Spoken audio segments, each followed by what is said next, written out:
Welcome back to part 2 of the financial plan series. In this video, we'll continue building the financial plan list by covering the next essential steps. Home equity. Home equity can be a powerful way to fund a business. Equity is the gap between what your home is worth and what you still owe on your mortgage. You can access it through a home equity loan or a line of credit. These options often come with lower interest rates, possible tax deductions, and the flexibility to use the money for business expenses. Since homes often increase in value, you may already have enough equity to cover some or all of your startup costs. The risk is important to understand. Your home is used as collateral. So if you fail to repay the loan, you could lose it. This option works best when you have a solid and steady repayment strategy. Next, budget. Budgeting for your business is about planning ahead. Once you know how your business will be funded, you need to decide how that money will be used. A clear budget helps you understand how much income you need, when cash will come in, and when expenses are due. It also shows whether your business can cover costs and build a safety cushion.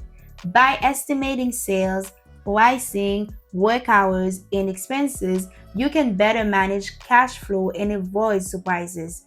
Using simple, flexible budgeting tools can make this process easier and keep your business financially on track. Number 7 of the series is renting or leasing equipment. Renting or leasing equipment is a smart way to get what you need without spending a lot upfront. Instead of paying all at once, you can spread the cost over time and keep more cash available for your business. This option is great if you don't have the funds to buy equipment or don't want to use your credit.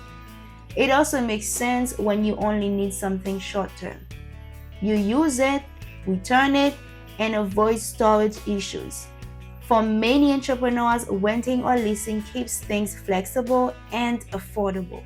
Let me pause for just a moment to tell you this. If these steps are inspiring you and helping you believe more in your business dream, go ahead, hit that like button and subscribe right now. Your support allows me to keep bringing you the tools and motivation you need to grow. And if you know someone who's been talking about starting their own business but just needs a little encouragement, share this video with them. You could be the reason they finally take that step towards success.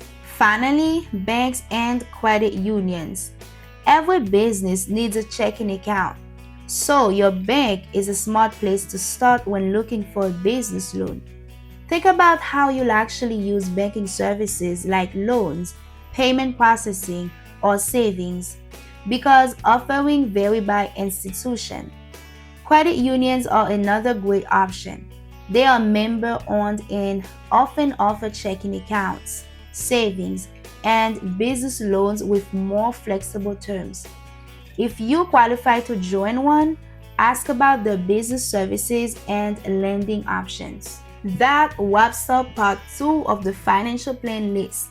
If you haven't watched part 1 yet, make sure to check it out to understand the foundation before applying these steps. Thanks for watching, and I'll see you in the next video.